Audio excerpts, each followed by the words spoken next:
मित्रों नमस्कार। मित्रों, एक बात आप जानते हैं कि नहीं, प्रकृति हमसे बात करना चाहती है।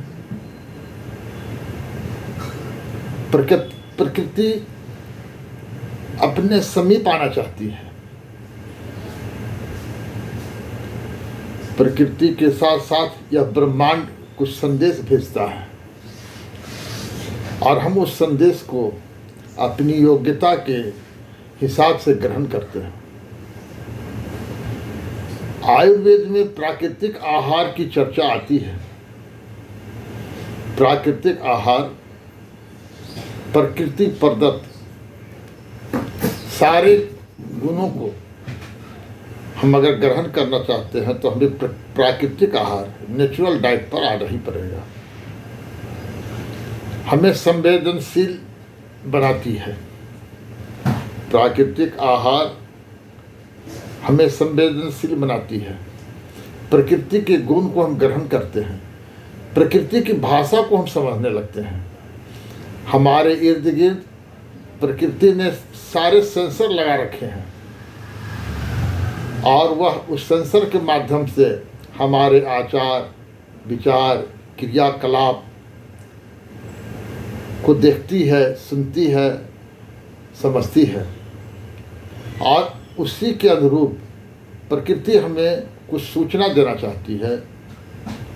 प्रकृति हमें एक मार्गदर्शन के रूप में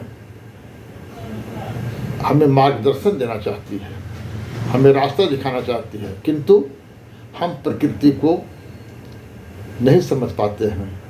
हम प्रकृति के विपरीत कार्य करते हैं। परिणाम स्वरूप दुख, शोक, भय से हम ग्रसित रहते हैं। मित्रों,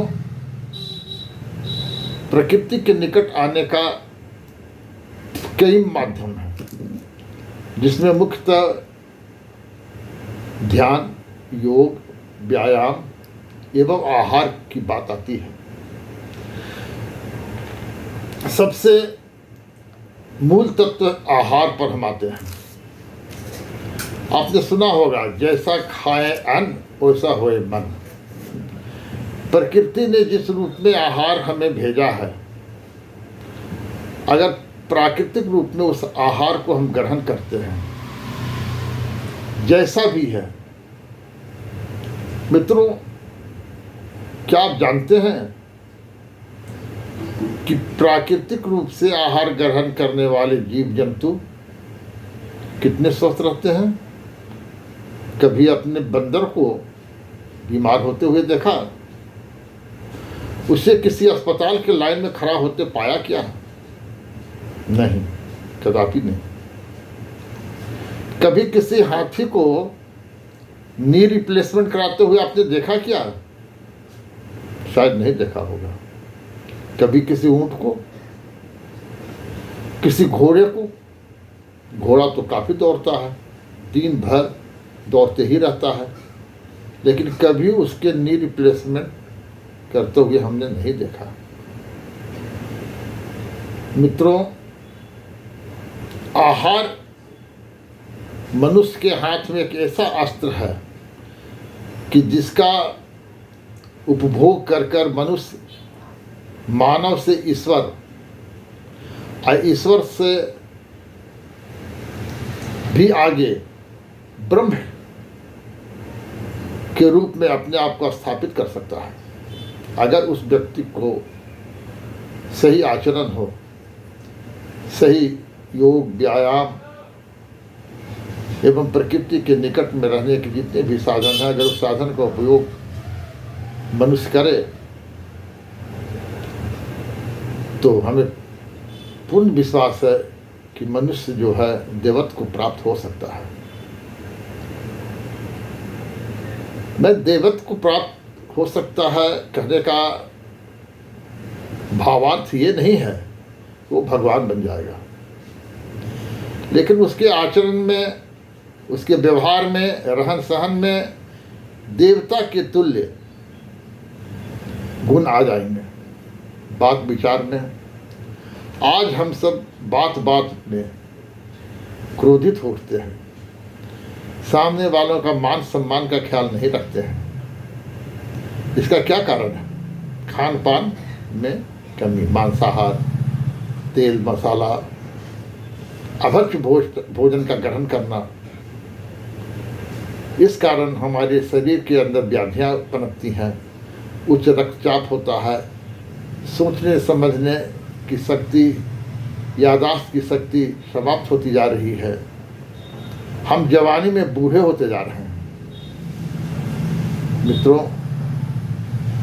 अगर हम अपने आहार को, अपने व्यवहार को संतुलित रखें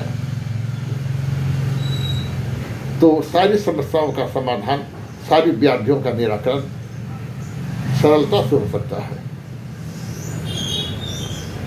हमने अपने कई एपिसोड में आहार विहार, खान पान, रहन सहन पर चर्चा किया है। मित्रों, एक बार अवश्य आप सब सोचें, क्या हम जिस रास्ते को अपनाए हैं वो रास्ता सही दिशा की ओर जा रहा है कि नहीं? क्या एक बार आप अपने जीवन में परिवर्तन ला करके अपने को स्वस्थ रख सकते हैं? ऐसा प्रयास अवश्य करना चाहिए। मित्रों, आज के लिए इतना ही। पुनः हम हाजिर होंगे किसी दूसरे एपिसोड में। तब तक के लिए मुझे आज्ञा दीजिए। और अगर यह प्रकरण आपको पसंद आए, या कंटेंट को आप लाइक, शेयर एवं सब्सक्राइब अवश्य करें। धन्यवाद।